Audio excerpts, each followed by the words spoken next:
глава Московской татарской православной христианской общины. Спасибо. Я подготовила небольшой доклад «Православное ордынство как идеология и геостратегия церкви и государства». Народы Российской Федерации и стран ближнего зарубежья в количественном плане после православных русских представлены прежде всего тюркоязычными этническими общностями. Меньшая их часть являются православными христианами, а большинство исповедует традиционный ислам суннитского толка. Если не рассматривать религиозную составляющую, то русских и представителей тюркоязычных этнических общностей на этих территориях будет сопоставимое количество. Но в религиозном плане православных большинство за счет православного тюркского фактора. Православные тюрки являются паствой русской православной церкви. Государственные системы Турции, США и стран Запада активно используют тюркский национальный и исламский религиозный фактор в своих интересах, в том числе против интересов исторической России, внося центробежные тенденции в интеграционные проекты, реализуемые Российской Федерацией. Турками и западниками ведется активная обработка представителей тюркоязычных общностей. В 2009 году в Москве мученически погиб за Христа иерей Даниил Сысоев.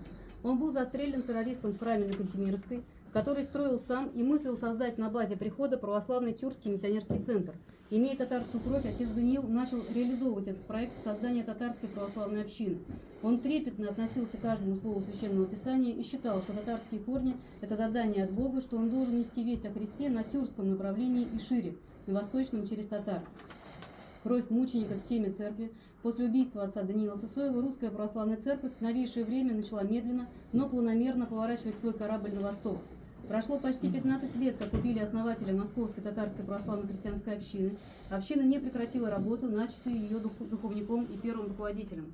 Крупная победа произошла 29 августа 2020 года в Казани на расширенном мире GN национальном собрании Всемирного конгресса татар с участием президента Татарстана Рустама Минниханова, госсоветника Татарстана Ментимера Шаймиева, вице-премьера России Марата Хуснуллина и всей элиты республики, а также делегатов татарских общин России и из-за рубежа, была принята судьбоносная для всего татарского народа стратегия развития татар, в которой православие признано исторически традиционной религией татар наряду с исламом, а татарский народ по факту двухконфессиональным, что соответствует действительности, как у осетин.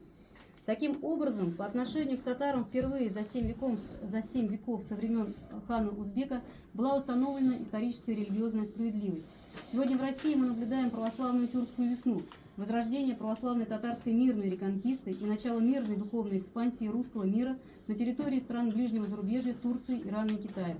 Внимательный наблюдатель не мог не заметить, как русская православная церковь взяла свой курс на православный пантюркизм, при этом сохраняя добрососедские отношения с исламским миром.